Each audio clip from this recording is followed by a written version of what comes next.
ሬድዮ ኤረና ናጻ ድምፂ ኤርትራውያን ዕለታዊ ዜና ኣብ ካናዳ ካልጋሪ ኣብቲ ብኽልተ መስከረም ዘጋጠመ ባእሲ ደገፍቲ ስርዓት ክደፍን ብስም ብርጌድ ንሓመዱ ዝተጠርነፉ ደለይቲ ለውጥን ብረብሻ ጸጥታ ዝኸሰሶም ተወሰኽቲ 6 ኤርትራውያን ከም ዝቐየደ ፖሊስ ካልጋሪ ትማል ሐሙስ ሓቢሩ። ፖሊስ ካልጋሪ ኣቐዲማ ቢልውን ብተመሳሳሊ ክሲ 21 ኤርትራውያን ድሕሪ ምቕያዱ ብድምር 27 ኤርትራውያን ኣብ ትሕቲ ቀይዲ ከም ዝርከቡ ገሊጹ። ነፍሲ ወከፎም ብገበን ናዕብን ሓደገኛ መሳርሒ ብመሓዝን ተኸሲሶም ን14 ለካቲት ናብ ቤት ፍርዲ ክቐርቡ ምዃኖም ካልጋሪ ሄራልድ ገሊጻ።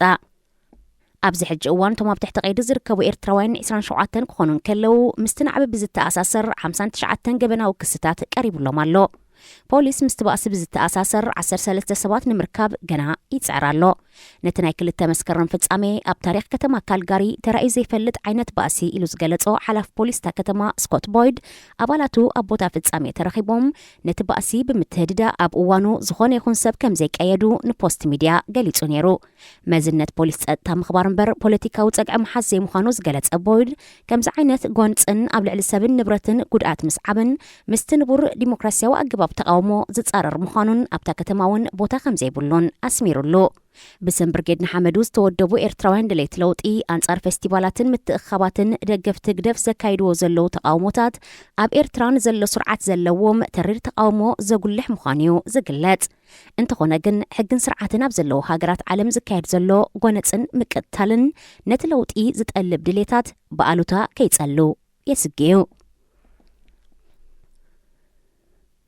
ባይቶ ጸጥታ ሕቡራት ሃገራት ኣብ ሞንጎ እስራኤልን ዕጡቃት ሓማስን ኣብ ልዕሊ ዝካየድ ዘሎ ግጭት ምቁራጽ ተኽሲ ዝጠልብ ድምፂ ኣመልኪቱ ውሳኒኡ ከሕልፍ ትጽቢት ይግበረሉ።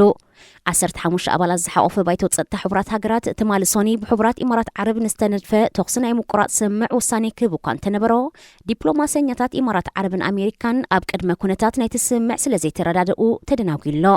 በዓል ስልጣን ሓማስ ኦሳማ ሓምዳን ትማሊ ሶኒ ኣብ ቤሩት ኣብ ዝሃቦ ጋዜጣዊ መግለጺ እቲ ጉጅለ ንተኽሲ ደው ምባል ዝዓለመ ዝኾነ ይኹን ተበግሶ ክፉት ምዃኑ እኳ እንተገለጸ ወራር እስራኤላውያን ሙሉእ ብሙሉእ ክሳብ ዝቋረጽ ኣብ ስምዕ ምልውዋጥ ጅሆ ዝካየድ ስጉምቲ ግን የለን ክብል ኣተሓሳሲቡ። በዚ ምኽንያት እዚ ኣሜሪካ እስራኤላውያንን ፍልስጤማውያንን ብሰላምን ጸጥታን ክነብሩሉ ዝኽእሉ ነባሪ ሰላም ንምንዳይ ትጽዕር ከም ዘላን ተኽሲ ብቕልጡፍ ደው ክብል ዝቐርብ ጻውዒታት ነባሪ ፍታሕ ዘምጽእ ከም ዘይኮነ ትሞጉት። ሓደ ዲፕሎማሰኛ ሕቡራት ሃገራት ንሮይተርስ ኣብ ዝሃቦ ሓበሬታ እቲ ዝርብ ቀጻሊ እዩ ዘሎ ተወሳኺ ግዜ እውን የድልዮ ብተህዋኽ ድምፂ ምሃብ ውፅኢታዊ ኣይከውን እዩ ክብል ገሊጹ። ኣብ 2024 ንበጻሕቲ ሓደገኛታት ዝኾና ሃገራት ዓለም ተዘርዚረን። እቲ ብዓለማዊ ኣማኻሪ ትካል ጥዕናን ጸጥታን ማለት ኢንተርናሽናል SOS ዝወፀ መጽናዕቲ ኣፍጋኒስታን፣ ሶርያ፣ ዩክሬን፣ ኢራቅ፣ ሊብያን፣ ሶማልያን ኣብ ዝመጽእ ዘሎ ዓመት እተን ንበጻሕቲ ኣዝየን ሓደገኛታት ዝኾና ሃገራት ብምባል ጠቒስወን።